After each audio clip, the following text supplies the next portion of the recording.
Hello everyone, welcome to Words and Wonders. Today I will be reading one of the many stories by H.P. Lovecraft, Polaris. Please like and subscribe if you like what I do here. Now, let's begin. Into the north window of my chamber glows the pole star with uncanny light. All through the long hellish hours of blackness it shines there, and in the autumn of the year, when the winds from the north curse and whine, and the red-leaved trees of the swamp mutter things to one another in the small hours of the morning under the horned waning moon, I sit by the casement and watch that star. Down from the heights reels the glittering Cassiopeia as the hours wear on, while Charles Wain lumbers up from behind the vapor-soaked swamp trees that sway in the night wind. Just before dawn, Arcturus winks ruddily from above the cemetery on the low hillock, and Coma Berenices shimmers weirdly afar off in the mysterious east. But still the pole star leers down from the same place in the black vault, winking hideously like an insane watching eye, which strives to convey some strange message, yet recalls nothing save that it once had a message to convey. Sometimes when it is cloudy, I can sleep. Well do I remember the night of the great aurora, when over the swamp played the shocking coruscations of the demon light. After the beams came clouds, and then I slept, and it was under a horned waning moon that I saw the city for the first time. Still and somnolent did it lie on a strange plateau in a hollow betwixt strange peaks. Of ghastly marble were its walls and its towers, its columns, domes, and pavements. In the marble streets were marble pillars, the upper parts of which were carven into the images of grave bearded men. The air was warm and stirred not, and overhead, scarce 10 degrees from the zenith, glowed that watching pole star. Long did I gaze on the city, but the day came not, when the red Aldebaran, which blinked low in the sky but never set, had crawled a quarter of the way around the horizon. I saw light and motion in the houses and the streets, forms strangely robed, but at once noble and familiar, walked abroad, and under the horned waning moon men talked wisdom in a tongue which I understood, though it was unlike any language I had ever known. And when the red Aldebaran had crawled more than halfway around the horizon, there were again darkness and silence. When I awaked, I was not as I had been. Upon my memory was graven the vision of the city, and within my soul had arisen another and vaguer recollection of whose nature I was not then certain. Thereafter, on the cloudy nights when I could sleep, I saw the city often, sometimes under that horned waning moon, and sometimes under the hot yellow rays of a sun which did not set, but which wheeled low and around the horizon.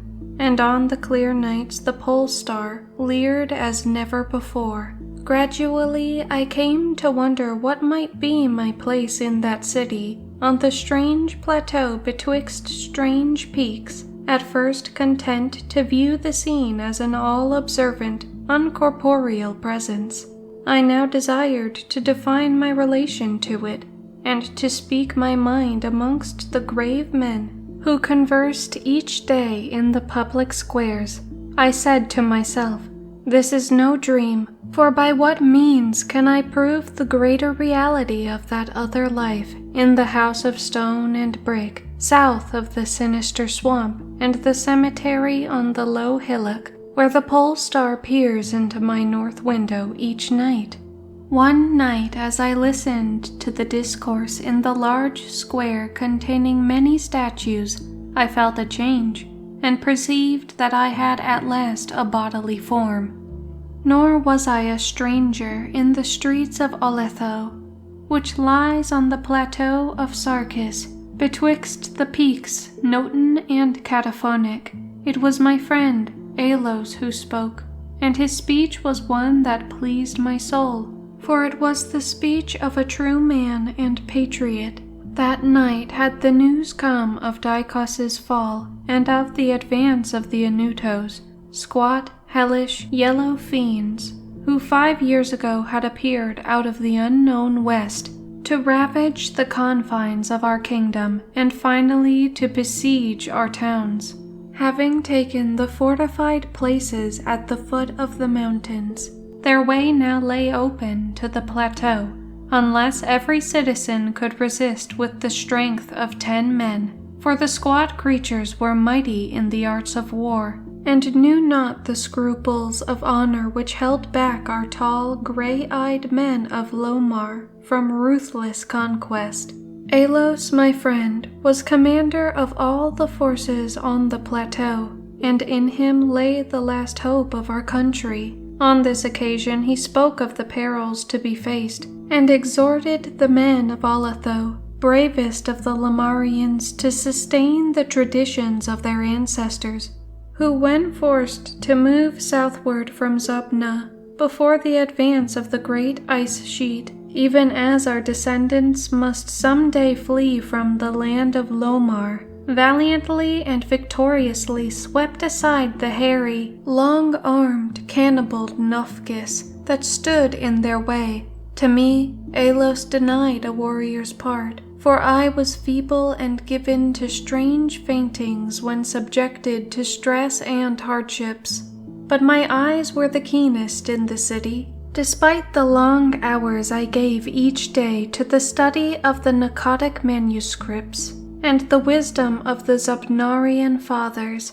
So my friend, desiring not to doom me to inaction, rewarded me with that duty which was second to nothing in importance. To the watchtower of Tapnin he sent me, there to serve as the eyes of our army.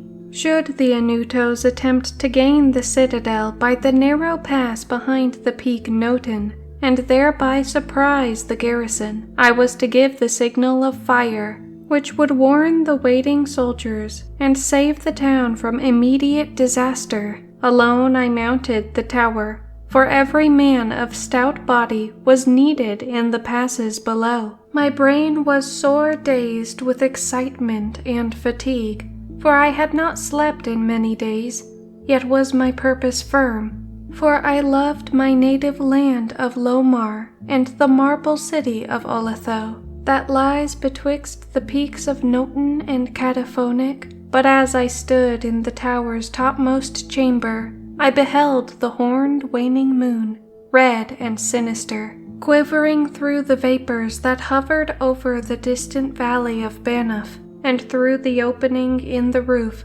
glittered the pale pole star, fluttering as if alive, and leering like a fiend and tempter. Methought its spirit whispered evil counsel, soothing me to traitorous somnolence, with a damnable rhythmical promise which it repeated over and over. Slumber watcher till the spheres, 26,000 years, have revolved, and I return to the spot where now I burn. Other stars anon shall rise to the axis of the skies, stars that soothe and stars that bless with a sweet forgetfulness. Only when my round is o'er shall the past disturb thy door. Vainly did I struggle with my drowsiness, seeking to connect these strange words with some lore of the skies which I had learnt from the Nakadic manuscripts.